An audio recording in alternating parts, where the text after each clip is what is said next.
Hello. Hey, Chris. Hey, man. Hey, how's it going? Honolulu, Hawaii, huh? Yeah, I used to be stationed there a long time ago, Oh, like nice. like in 2003, and I never got a new phone number. Oh, nice. Nice. What branch were you in? I'm in the Army. I've been in a little over 20 years now. So. Oh, nice. Awesome. I was Air Force for a while. Oh, really? Where were you at? Yeah. Seymour Johnson, North Carolina. Oh, cool.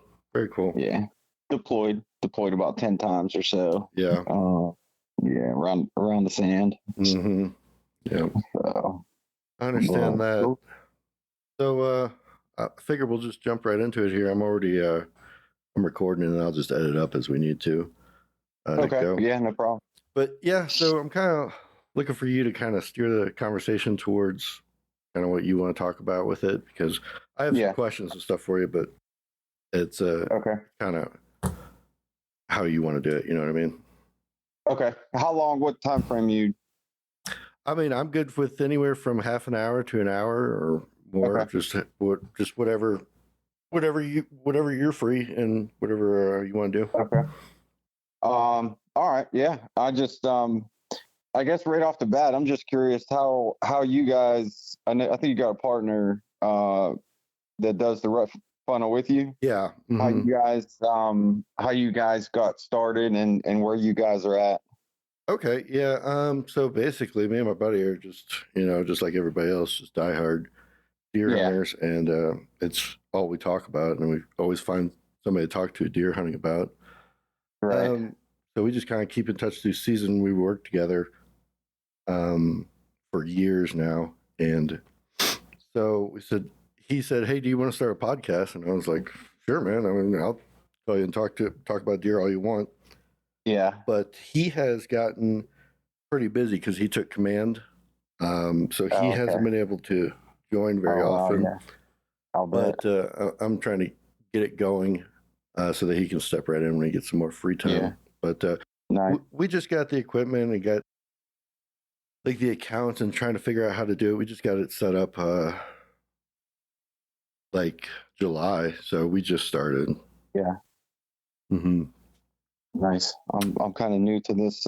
My business too started this year. I'm passionate, as well. Love talking about it. Love hunting. I grew up in Pennsylvania, southwestern Pennsylvania. Okay.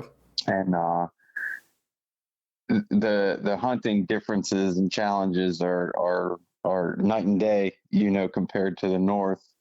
Down here we're allowed to bait. I don't know if you guys are. Well, we live right on the Tennessee-Kentucky border. So Tennessee, you can't bait, but you can put mineral blocks out, I believe. And then Kentucky's like full on. You can bait on private land. Oh, nice. Okay. Yeah, and Pennsylvania, we're not allowed. And one big difference that I wish they would, kind of enact in North Carolina or a lot of states. Pennsylvania several years ago. It's been many years. They enacted a 4-on-1 side antler restriction. Okay. And it's made a world of difference, man. You can grow some big deer up there. Yeah, I like that stuff. Like a lot of people aren't into the restrictions and all that kind of stuff, but I think they're awesome, especially for trying to target a bigger category of deer. Yeah, it's tougher down here because they're unless you got your own property, people don't really. I don't want to say they don't care to manage very well, and shoot mature deer, but there's a lot of small buckshot, immature deer shot, down here. Yeah, it's hard. We come across some big ones, on your property if you manage them well. But and you're in North Carolina now, is that right? Yeah, North Carolina, Goldsboro, south of Raleigh. Oh, okay, cool. Very cool. So what was kind of like your catalyst to kind of get into this drone stuff, or like your kind of journey towards it? So I was active duty Air Force for about 15 years, and I blew my back out overseas, and they did the whole medical thing after that, medical separation. But luckily, I transitioned to civil service job, and I stayed here in North Carolina, and I still work on base. But every year, Thanksgiving, I head up to Pennsylvania, deer hunting and stuff. And this past November, I shot a buck, so I was spending more time kind of scrolling, And I actually saw there's a gentleman out of Ohio. He's doing very well. I think he's kind of the tip of the spear that catalyst across the country with the whole drone deer recovery thing. But I saw his videos and it just, I saw it and it was like something I had to do. It was, I thought it was awesome. Obviously both sides of the coin, there's good and bad, but you never hear about those stories or how many stories of people that lose a deer they hit, so. Yeah, I think, I personally think it's an awesome service, and I don't know why everybody's not totally behind it, because I think the worst thing you can do is just leave a deer out in the field to die. And I mean, exactly. Yeah. How many people do you think every year are shooting over their limit because, they're shooting these deer and not recovering them, and then just going out and shooting another one, Yeah. Yeah. I bet that number's eye opening, but I was just drawn to it, and I never really was like a drone, fanatic, so to speak. Right. Helicopters, RC cars and stuff like that. But I really never flew a whole bunch of drones before. And like I said, it was one of those things, and I just jumped in. I jumped in with everything full speed, and I'm like, I'm doing it. I really want to do this. So, I mean, you had to at some point, like, just decide to go into it pretty deeply, though, because I don't think that even if you go the cheaper routes, I don't think there is any cheap way of going about doing it, Right. Yeah. Yeah. No, when I saw it and I was like, I don't even remember sitting there pondering it or thinking about it. And it was just something. And I said, I want to do it. I'm doing it. And every day, every client, I see, and as days go, I like it more and more, I'm finding a lot of satisfaction in hunters looking for deer that they know lived through the last season, but still haven't seen it yet. Mm-hmm. They'll call me and do a buck count or a little herd analysis, and they're looking for those one or two specific deer that they haven't seen yet. And I love it. That gets me excited. Yeah, that's very cool. So awesome. Will this be your first season actually doing the recovery? Yes. Okay. Yep. So, I think I got my drone like February maybe of this year. Mm-hmm. Yeah, and started, the terrain. I found the terrain is so much. Well, I knew it was so much different than up north, but we got a lot of pines and heavy canopies, and it's hard to see through the hardwoods. Hoping this fall and winter that all that should open up and I can see in the woods a lot better. So looking for the animal anyway. So to start this up, to get this going, can you walk me through like your process? Like, was step A buying the drone, and then did you start an LLC or anything, or are you doing any sort of insurance, or what things did you have to buy, and what did you have to get any certificates or anything? You know what I mean? Kind of that kind of stuff. So initially I kind of, when I decided I wanted to do it, I did my list, what do I need? What type of drone do I need? The first thing was it's a Part 107 for your UAV certification, unmanned aerial vehicle certification with the FAA. And I started that probably at the same time. As soon as I started that, I was looking for the drone and ordered my drone. So I probably had my drone right when I was testing for the FAA license. Was that studied for the test and everything? Did you just do that all online, or how did you do those classes? I did it online. There's they have some free study guides available, but I used a company called Drone Launch Academy. Okay. A lot of the instructors there they're former military and pilots, themselves. Mm-hmm.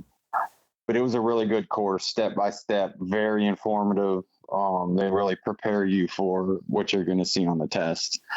Was that course very expensive? No, you know what? I don't even remember what it was. I know it was less than $500. I know that. Okay. It might have been a little cheaper than that. I don't recall exactly how much it was, but the certification is every 2 years. You have to retest every 2 years. Mm-hmm. And that Drone Launch Academy, they have study guides for the follow-on test as well. So, there's so many courses available. I mean, drones are, the technology, is amazing. So yeah, it's wild. Building inspection and, mm-hmm. All the surveying and mapping and things like that. There's so much you can do. Yeah. Have you seen the new big ones that they're doing? Like, I guess crop dusting is what it's called, or yeah, sprayers. Yeah, the sprayers. I mean, that's wild to me. That's crazy. Yeah, that's got to be so much cheaper in the long run than paying a crop duster pilot to come in and use an airplane and stuff. Right. The maintenance costs. And actually, the 1 or 2 clients ago, he was a farmer, and he told me there are 2 gentlemen in my area that are actually have those drones and spraying. Oh, really? Yeah, it's crazy. Yeah, I watched a video on it, and it just seemed like they just basically just did an outline of the field on the map there, and then it drew its lines back and forth to overlap or whatever. Yeah, and then just came back every time it needed a battery change, and just basically hands off after you press the go button. Yeah, that's good. I mean, places you can't get to with big equipment too. Mm-hmm. Once you plant, I mean, it's awesome. I mean, even I've seen one that was. Go ahead. Sorry, go ahead. No, I was just going to say. One that was, I was just going to say. All right, you go. Go ahead. I'm not going. Okay. So I was saying, just even beyond drone deer recovery, just having that commercial 107 license for drone stuff. I mean, it seems that there's a pretty good future in that. Just doing jobs, you know what I mean? Just the way things are going throughout the entire year. I think in the off season, I actually want to look, and maybe do one of. There's so many, like you said. I may want to just get certified in something else, like roof inspection or building inspection, for the off season. I don't know how busy I'll be in the off season, when antlers are on the ground and stuff like that. So, when I have time, I may be going to get certified in something else, but, and those thermal ones are really good for the roof inspections, right? Yep. Yeah. They tell you temperature. Yeah. They tell you everything. Yeah. I'm kind of interested in that. I didn't know how you go about getting certified to do something like that, though. I haven't really looked into it, but I think in some states, North Carolina, is one. You got to do a state, exam as well. Most states, just the FAA Part 107 is sufficient for commercial, but some states do have a state test that they want you to take that just kind of, it kind of throws those prohibited items out and highlights them more, like you can't stalk somebody from your drone, right. Things like that. Mm-hmm. So some states do have that. North Carolina did, so I had to do both of those exams.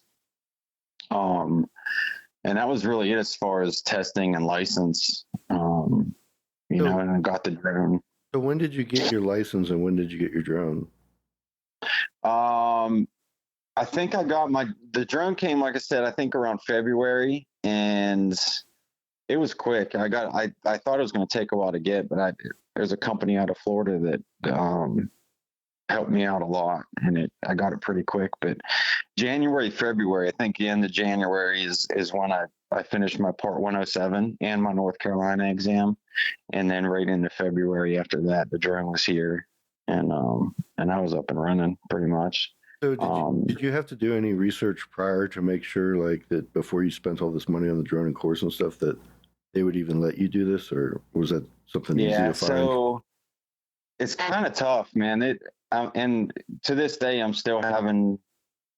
I'm not having a little bit of trouble, but I'm not getting answers. I've seen other people where, DNR, they work really close, with DNR. And when I started, when I got my drone, I contacted my local game warden here, and he was just kind of, I heard silence, because there's really no laws that tailor towards the hunting industry with drones right now. Mm-hmm. And they've never gotten the questions that I asked, and he couldn't tell me. He couldn't tell me what I could do, what I couldn't do. And that was like February, March. And he's like, you know what, just send me an email of everything you want to do, with your drone. And he was going to send it to the state reps. Right. And that was months ago, and I haven't heard anything. And I really want to have that close relationship, because I told him, I said, here's my name, my business, my number. I said, if you hear of anything, some guy looking for deer with a drone, and I said, it might be me. So, I want to stay on the good side of everything, of course. So if there is anything that I shouldn't be doing, I just need to know, but yeah, absolutely. Because you're not out there trying to get one over on the government or anything, you know what I mean? You're not trying to do anything illegal, and not trying to lose your license. You're trying to do everything by the book, and they don't know, because I tell you what, before this, I contacted Tennessee and Kentucky just kind of see what their rules are on it. And I talked to 4 different people. I got 4 different answers. And some of them, just from, I'm a military pilot myself, some of them I knew just weren't right, just from my experience already being in a pilot. Yeah. And because one guy told me, he's like, yeah, you can only do it on private, and you can't fly over anybody else's property that's not your own without getting permission from them first. And I'm like, that's not even close to being true, dude. Like you're just making that up, Yeah. Yeah. And so it doesn't. Go ahead. So I had to just email him back and be like, yeah, can I have a reference for any of this stuff? You know what I mean? And I saved their emails, and, honestly, you could just cherry pick the ones that you want, because you get different answers from everybody. You just save it and be like, well, this game warden right here, I got it right here, says I can go do this if I want to, Right. And it's so new. I understand some of it. It's so new. But the reluctancy to not help, is what I don't understand, because obviously, as hunters, we want to recover whatever animal we harvest. We want to utilize the animal. We want to recover it. We want to do the animal, right. Mm-hmm. And the time frame that's been since I've asked these questions and sent those emails and heard nothing. I was just like, man, come on. I mean, it's a good thing. Obviously, everything good can be used for bad, but I want to be upfront with them and tell them who I am, what I'm doing, and stay on the right side. But I'm not getting anything back, So it's like, I'm going to do my thing and do everything that I know. I think the only main law is you can't assist in the taking of any wildlife, with the drone. If it's basically just carcass recovery, right, not actual hunting. Yeah. So I'm going to stick with that. I'm going to stick with some, herd analysis, buck to deer ratios and herd counts, until the season starts, and then stick with recovery. And until I can, get some verification on what is not allowed, I'm just going to do what I can until I know for sure. Yeah. In that email I sent him back, I basically spelled out hey, I might be the first dude asking about this, and you might think that I'm just some weirdo outlier with like this little drone toy that I want to use. Yeah. But like this is common, man, and like you guys are going to need like some for real answers where you can't just decide what the law is, you know. Yeah, and it's coming fast. Like I said, the gentleman that I saw that got me started doing it, I talked to him for a while. And then he went out and he got investors. I think he has 25 operators right now this season. Yeah, I think I know. I know who you're talking about. Yeah, and it's coming fast. And I don't think they're ready. Some states may be ready. They're working really close with these guys, but some states just aren't. They're not ready, and they're not trying to enact any laws or I don't want to say they're not, they don't want to help. They probably do, but it's just they don't know. They don't know what to do. Yeah, I think that they still think that it's such an outlier that it's just not worth putting the time and resources into defining it, I guess. Right. Yeah. Because it would make sense. Because I want to say that where I live, tracking dogs just became legal not that long ago. You know, for a while you couldn't use dogs, I think. So I see that doesn't make sense. I mean, I can see not dogs to hunt, which some counties in North Carolina you're allowed to hunt with dogs. Right. But, tracking dogs, I mean, come on, you wanna, I don't know. So you got your drone, and then you went and got your 107 license online, and then what were your steps after that? Just start marketing yourself, or are you doing door knocking? I got the LLC right around. I was kind of working on it, and then right around after I got my drone, the LLC was certified and confirmed, and really just right now marketing. So the only really marketing I've been doing is kind of social media. Just I've taken a little bit slow, but I think it's going to start getting pretty busy here. Our season starts on the 9th of next month, archery season. Nice. So with my full-time job, I'd love to do this full-time. I mean, that would be great. Ultimately, my goal would be to do something with drones full-time. But with the full-time job too, I do what I can to market my drone recovery business. So, have you found, since you've started kind of like your social media account on this, have the things you've been posting, have they had pretty positive responses, or you get the occasional hater that's like, oh, that's cheating, that's not a real thing, or something like that, I haven't come across a lot of haters yet. And I mean, they're coming, like they come with everything, but I have learned some things can move super fast, with one forward or share from somebody. It just blows up pretty quick. So luckily right now, Instagram, mainly Instagram, Facebook was, I really wasn't concentrating on Facebook too much, but Instagram has been going pretty steady. And it goes pretty quick. I don't post as much as I'd like to because I taught myself, I am teaching myself how to edit my own videos and things like that, which I didn't know how to do any of that stuff. So I'm still learning and getting into that. But it seems like this should, like, communicating and doing the job should be the hard part, and it's behind the scenes stuff that's frustrating, right? Yeah, and it's time consuming, very time consuming. Yeah, I did an interview with a guy yesterday, and I had about a panic attack because we did it over Zoom, and if you don't press end record and you just press leave meeting or end meeting, then it doesn't record. But luckily, I had another program that I had purchased as like an AI thing that recorded the whole thing. But like if I didn't have that, I would just screwed everything up. You know what I mean? Oh man, yeah, that's scary. That gave me a little anxiety. I know, right?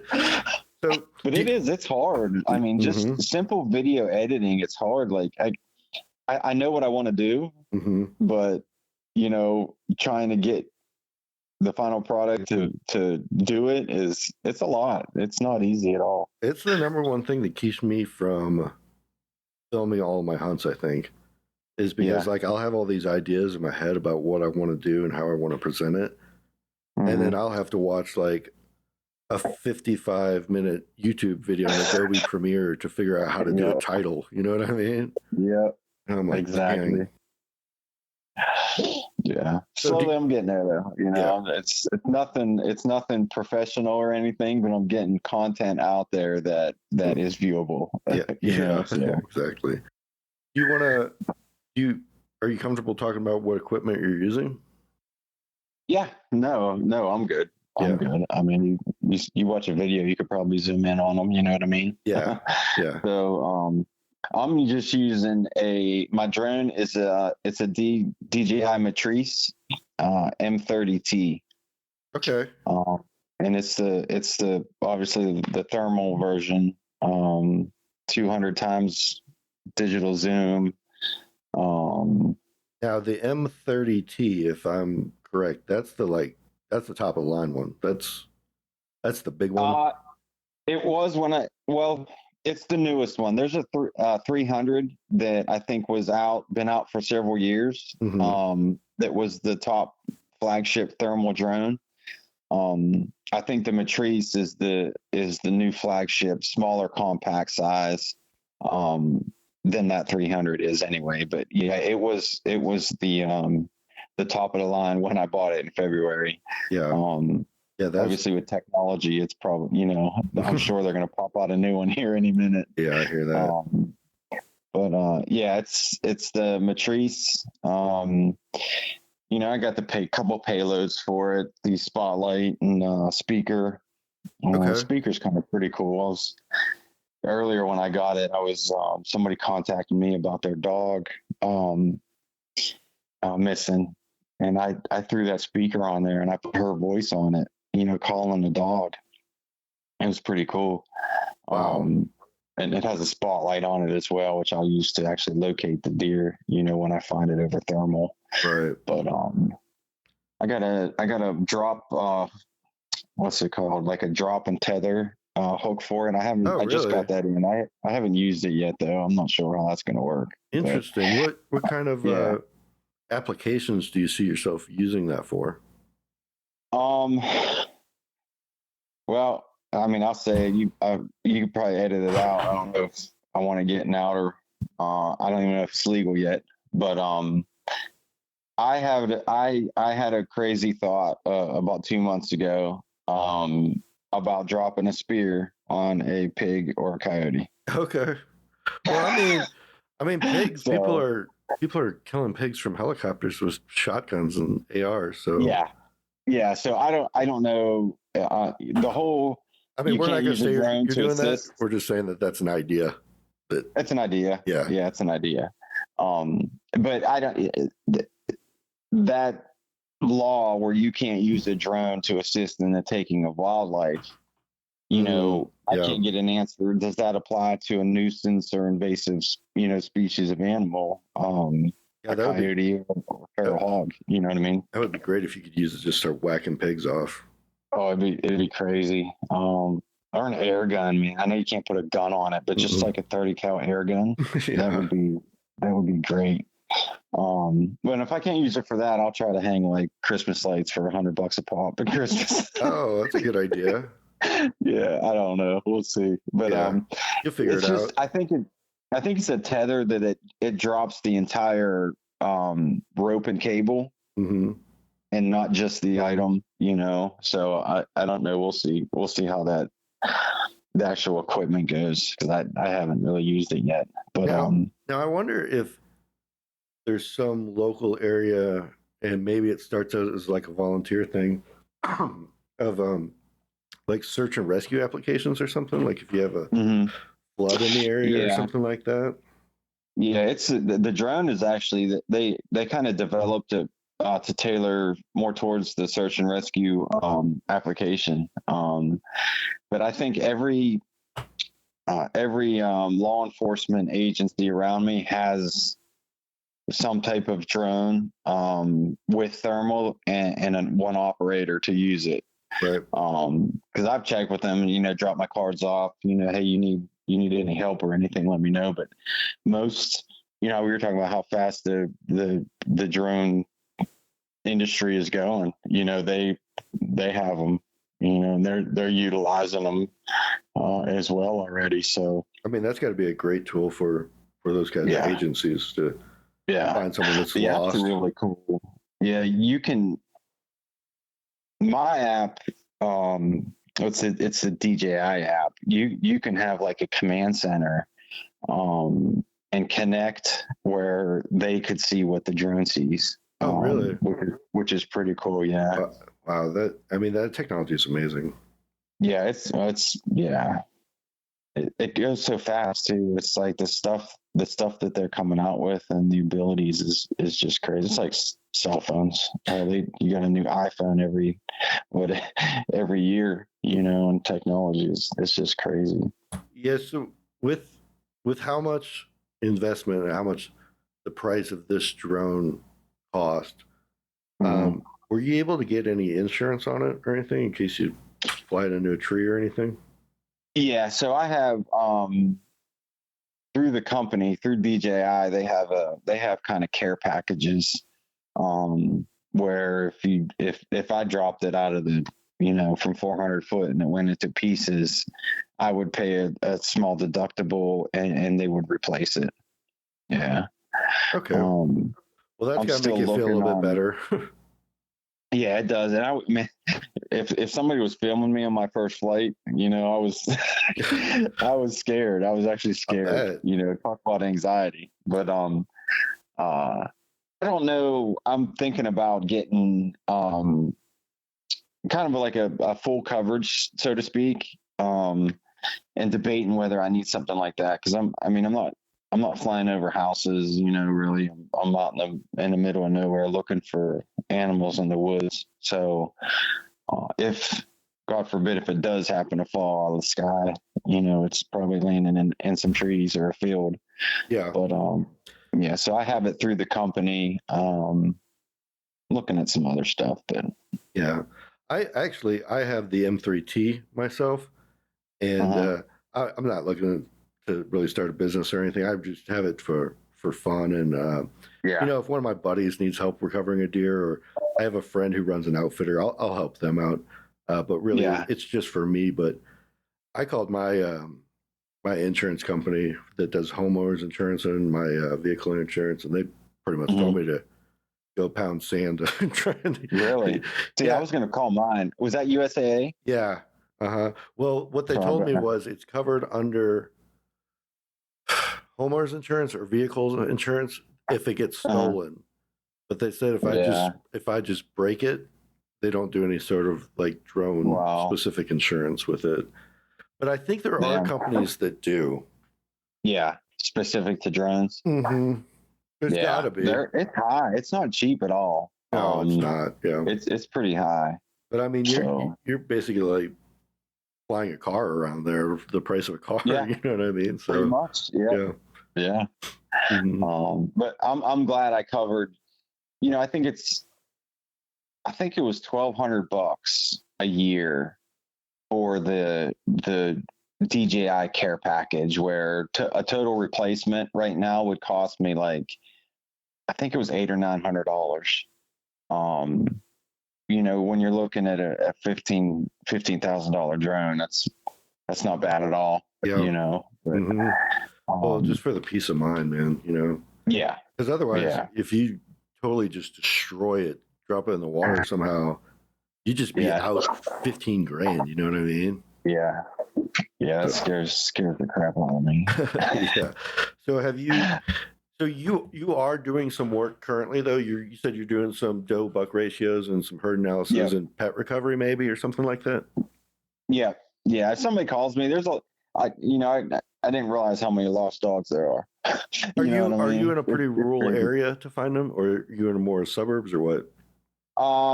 It's rural. Okay. Yeah, I won't really entertain anything down in town or anything like that. Right. Yeah, I can see that just being too difficult to find somewhere or something. Mm-hmm. But Yeah, it's all pretty much it's rural woods. That's a lot. I didn't realize how many people lose their dogs a day, but it's pretty crazy. Are you having pretty good success, or? Yeah, yeah. The few I couldn't find, it came about that somebody had them. Oh, really? Someone just took them in or something? Already. Yeah. But I try not to advertise too much. And like I was on one of the Facebook groups, and I just joined it just to keep an eye out. Maybe if somebody was close, to the house or something, I'd go help out. Mm-hmm. But I try not to advertise too much on that side. Yeah. But I'm doing. It's a lot of people find it pretty amazing. What the drone can do. It is amazing, yeah. Because some people just want a video to, what I mean, of count their bucks and a video and picture of their bucks. You know what I mean? Yeah. So, I mean, it is incredible because, to be honest, I'm a helicopter pilot in the Army, and nice. We got some sensors we can look at stuff with, and I was showing people just like drone footage that I've taken. Uh-huh. Yeah. And they're like, that's insane, dude. That's like better than what we're using over here, I'm awesome. zooming in from 400 feet and just looking at a crystal clear picture of a deer, Yeah. Wild. It's fun. I mean, every time. Last night, actually, I was flying for a client, and I got a little nervous. The wind just picked up, and it was like 18, 20 mile an hour wind. Yeah. And I don't know what the book says on the drone, but I think I found my limit last night. Where I wouldn't want to go any more than that. Yeah. So. Well, that battery low light comes on, and it gets a little scary. Yep. I've been playing with that too. It says you only got enough to get home, but actually you got a little bit more. I canceled it once or twice looking at a buck. Yeah. But I don't want to do that too much. Yeah, you don't want to get in the habit of it. But yeah, it's crazy. But I'm really excited, man. I can't wait for next month. I'm hoping the business picks up, obviously, but I really, really enjoy helping hunters even just find the buck they're looking for live, seeing if it's still around or counting the herd or something like that. I really enjoy it. Obviously, anything you go out in the woods, what I mean? We hunters, we just love anything out in the woods. Yeah. So, do you think you're going to have any issues with just, I guess, just time management? You said you have a full-time job, and then you want to do this, and then obviously family life, and then you probably want to do your own hunting this year, I'm assuming, as well, right? Yeah, it's going to be, it's up in the air. Yeah, I've been thinking about that a lot, actually. Luckily the thermal feature allows me to, hey, I'll be there tonight, in the dark, but it's going to be a tiring season. I hope it is anyway, because that means I'll be busy. But I mean, 4 or 5 o'clock runs around and I'm leaving the base. I'm hoping to go find a couple deer. We'll see what kind of toll it takes, though. Yeah, I'm kind of feeling the same way about that thermal stuff. Like I do, somebody that I know calls and wants me to help them or something like that. Yeah, I don't think it'll be too much on me, because I'll still get to go hunting until dark, and then I can be like, well, right. I'll come over there when my hunt's over. You know what I mean? Yeah. Mm-hmm. Yeah, you might be getting an awful lot of calls if all your buddies know you got that. I know. I know. I've already got guys like that are like semi buddies, that are like, hey, can you come out to this area and scan around these fields for me in the evening and stuff? And I'm like, dude, you live like an hour and a half away from me, man. Yeah. Yep. At least pay for gas if you go. Exactly. Mm-hmm. But it's gonna be.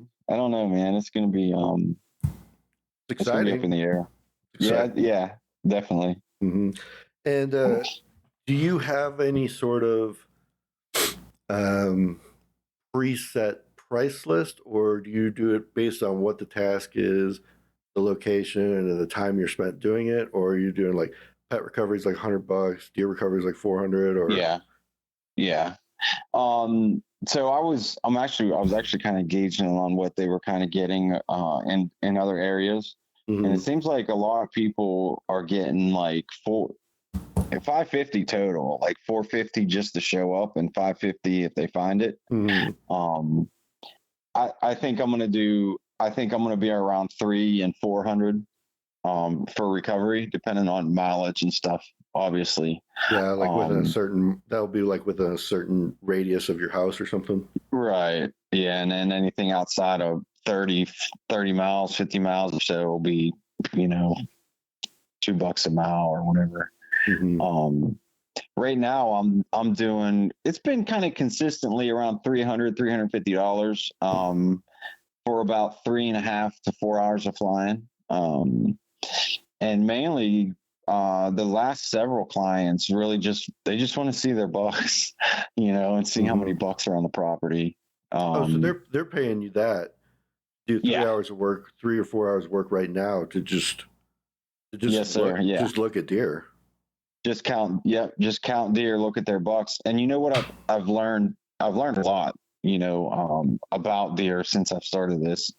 I don't care how many cameras you got on your property. There's deer that there's a lot of deer that you're missing. 100%.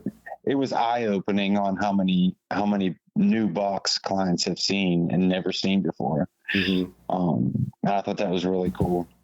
Now, with my little one, I can't hunt really anywhere near my house, but I'll go fly it around, like where they're building this new subdivision, and I do have some fields and stuff around my house. And what I have learned that for some reason I just didn't realize is, like, this time of year, early season hunting, I guess, how many of the bucks are just sleeping out in the middle of a field in the weeds? Yep. You know what I mean? Because I would be hunting the field edge, waiting for the buck to leave the woods to come to the field, but you're never really going to get him. He's out in the middle. You know what I mean? Yeah. And there's one client, he called me back twice already, and same 2 bucks. There's a small peanut field that butts up to his property, and it wasn't just the bucks. There's does too, and they would just plop down on top of these peanuts and just start laying there, eating, going to town on these peanuts at 6:00 in the evening. And it's 100 degrees. 6:00 before dark, and they're just out in the middle of the open just tearing up peanuts. Yeah, pretty funny. It makes me wonder how you even hunt them like that, though. You know what I mean? Because I mean, how many deer you're blowing out? Walking in that you don't know about. I'd also like to take mine out and do some kind of research to see how deer are using early season corn, like if they're using it for bedding and kind of a cover area and stuff. Yeah, cutovers, and I didn't realize this. I'm seeing a lot of deer in cutovers that are maybe 2 years to 3 years post cut, and I'm not sure what exactly they're eating on, but there's something in there specific, and they are tearing it up. Yeah, they love them. Like a natural food plot. Yeah, and it's just, I didn't realize they were in there eating so much, in a cutover with acres and acres of corn and soybeans, right next to them. Right. Yeah. It's kind of like cutover is kind of like their first stop before it gets dark, and then they head out to the ag fields later in the evening or something. That's exactly what they're going to. Yep. So since you're going out and flying 3 or 4 hours with these customers, did you have to buy spare batteries or any sort of portable generator to take with you to kind of charge your stuff? Yeah. So I'm kind of researching the portable power issue a little bit now. I have 8 total batteries. Okay. The drone runs takes on 2, right? Okay. Yeah. So I'll get, like, if I cancel the return to home for a few minutes, right. I'll get like 35 to 40 minutes or so. I only charge them 80%. That's really supposed to be really good for the shelf life of the batteries. I got you. Okay. Keeping them at 80%, and occasionally you do like a deep cycle and charge them to 100 and run them out. But you lose a little bit of time in that. But I'd rather do that than lower that shelf life of the battery. Yeah, because those batteries are expensive themselves. Yeah. They're like three. Well, when I bought the drone, they were like $350. Yeah, per battery. For one. Yeah, that's wild. But the power, I'm not sure. I bought a 2,000 watt inverter for my truck, and I'm gonna try it out to see if it'll run the big. I mean, it's a big power station for these batteries. You know, it holds 8 batteries at one time. But the inverter, you're running off an inverter. Inverter's quiet, right? Yeah, like real quiet. It's fairly quiet. Okay. But if that doesn't work, I'm not sure. They do make those portable battery stations. Like the big they're ones. Anywhere from like $900 to like $4,000. Yeah. Where you can get a couple charges out of them. So I'm not sure on that yet. Now, obviously, depending, I don't even know how busy I'm going to get. You know, so. I do need to figure that part out. Yeah, I guess so. Yeah, because you wouldn't want to go from one to the other and then use all your batteries at one. You know what I mean? Right. Yeah. But I guess that's just growing pains. You know, of learning what you need and what you don't need. It'll be a good problem to have if I'm running out of batteries. Yeah, I hear you. Do you do any sort of mapping with that thing? Because I tried to do mapping with mine and I can't figure it out. It's like too complicated for me. So I haven't yet. I actually talked to my cousin. He's Air Force, and one of his old chiefs has done it, and he gave me a few programs to try, but I haven't tried them yet. I kind of like the 2D and 3D mapping for like construction project progress, and do like overlays and things like that. I haven't had the time to jump in real deep though, but it's hard. I mean, from what I've read and seen, it's not easy to do. Yeah, that would be cool if they had some sort of like maybe they do, or some sort of mapping class, because I tried to like watch some YouTube videos on it and then take mine out in the backyard, and I didn't do it at all. And then like, I mean, I got the drone to do what it was supposed to do, I think, which mine's not a mapping drone, but I think you can make a crappy one with any drone really. Right. But like using the software for the mapping systems was just not user friendly at all. Yeah, it's a lot. I know there are several programs. Drone Deploy is one of the main ones, but that's expensive too, isn't it? I think. But the cost is crazy. I mean, it's like $3,000 or $4,000 a year. I think when I looked at it. Oh, is it really? I didn't know it was high. It might have been more than that. Yeah, that's wild. Some of them you could pay like per export or per job, but even that was very high. Yeah, especially if you don't even know how much you're going to be using that feature, you know. Right. Yeah, I'm hoping to be busy enough where I don't have time for any of that other stuff, and I'm just out looking at deer. Yeah, I hear you. That'd be great, but you never know. You know, like with what you're planning on doing this fall, I think that. Have you given any thought to this idea of like some sort of journal or study of like the deer you recover and which ones are still alive, of like where the shot placement is, what kind of setup the hunter was using, and then the kind of terrain or whatever you find the deer near? Like, and I know a lot of wives' tales or hunters believe that, you know, a gut shot deer will go to water or something like that. Just kind of looking at that information. Yeah, I thought about that a little bit, at least doing a shot placement kind of analysis and keep track of it. But yeah, good ideas. Even Well, I don't know if weather would, be worth tracking with it, but shot placement, where they hit it, where it goes. That'd be good info. Maybe a fixed or mechanical broadhead or something, or pounded with a bow or something, or rifle, I guess, whatever caliber rifle they use. Maybe I don't know. Yeah. No, that's good. Yeah, that's actually good ideas. That would be good content too, if you could somehow present that kind of findings, after a season or something.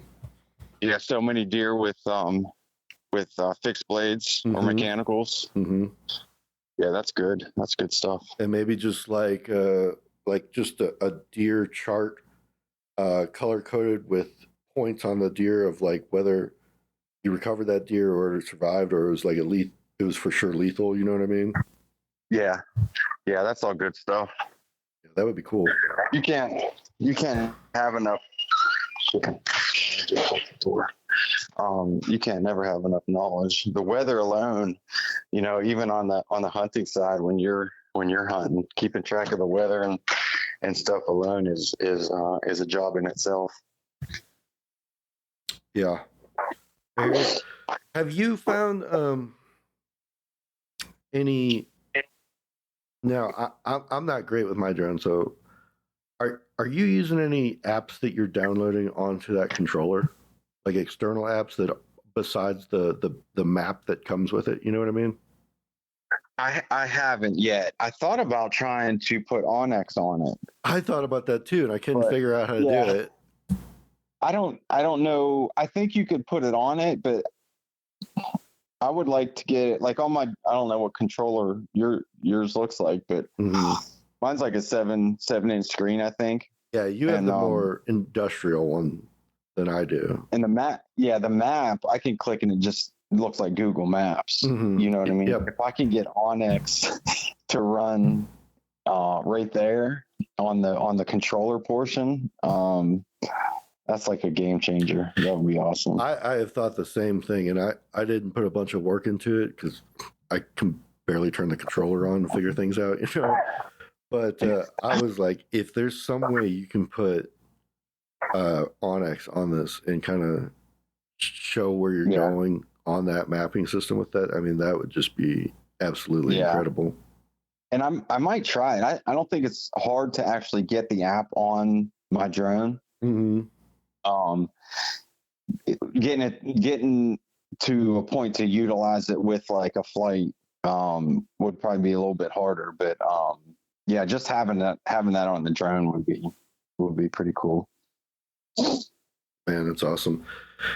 Yeah, I'm so ready. I'm ready. I'm very excited for next month. I know. When's your archery start? Well, in Tennessee, we actually have a 3-day velvet hunt coming up. Really? That is this weekend. So, that's awesome. Is that archery only, or it's archery private land only, except for there are some WMAs that are in Western Tennessee that are big CWD zones, and they'll actually let guys go out there. I mean, guys got to look this up for themselves, but I believe there's like the 3-day hunt. They're letting people use rifles because they just want the deer schwacked. Yeah. And then awesome. And then Kentucky's archery season starts 2 September, so that's really early this year as well. And then in Tennessee, our regular archery season starts the 25th or 26th of September. So we're right there. I got cameras out. I'm ready to go. I feel like I'm behind, but I always feel like I'm behind. Right. Yeah. Ours.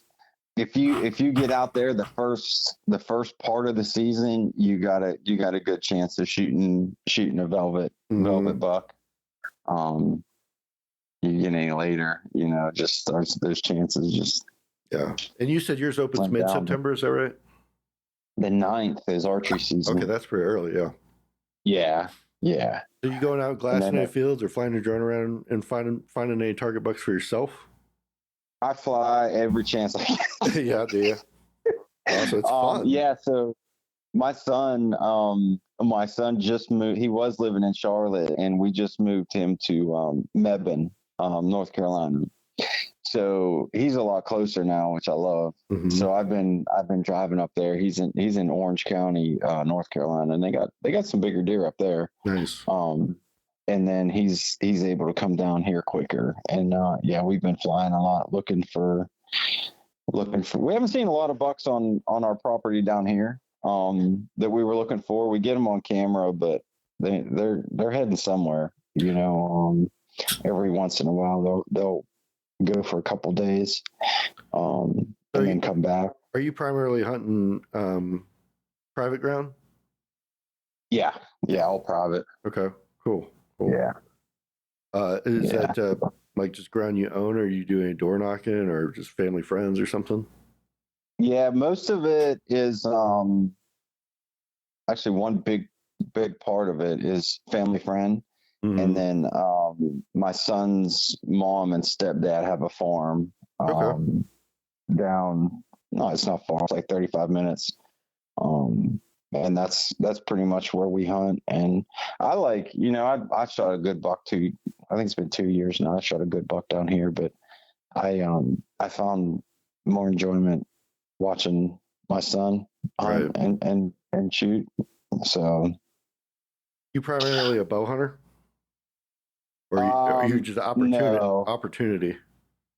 No, I was. I really loved archery hunting, and I haven't the last few years since I had my back surgery and stuff. Oh yeah. Actually, this year was the first time I said it. I told my son, I was like, I'm gonna look for a crossbow, and he just gave me that look, you know. But you got a reason to use it though, you know. Yeah. So I'm hoping he shoots an archery buck this year. That'd be awesome. Yeah, that'd be really awesome. Yeah, muzzle loader. We still have when I go up to PA, they still have a traditional black powder season. It's like a 2-week season. That's fun. Yeah, that would be great, man. Oh, that's pretty fun. Well, we're coming up on an hour here. I want to be respectful of your time. So yeah, you want to give a shout out to where people can find you or how they can get a hold of you and utilize your services? Yeah. Websites. It's not up and running yet, but on all social media platforms, G2 Drone Deer Recovery. Email address is g2dronedeerrecovery@gmail.com. And phone is 919-330-8001. Okay, that's awesome, man. And you're on Instagram as G2 Drone Deer Recovery too, is right? Yep. Facebook, Instagram, TikTok. Awesome. Well, I can't wait to just see your recoveries and what you and your son get this season. So we'll have to stay in touch. And I appreciate you coming on. This was fun. This was a good conversation. Yeah, thank you very much, man. We'll keep in touch. Okay, absolutely. I'll talk to you later, man. Good luck. All right, bye. Bye.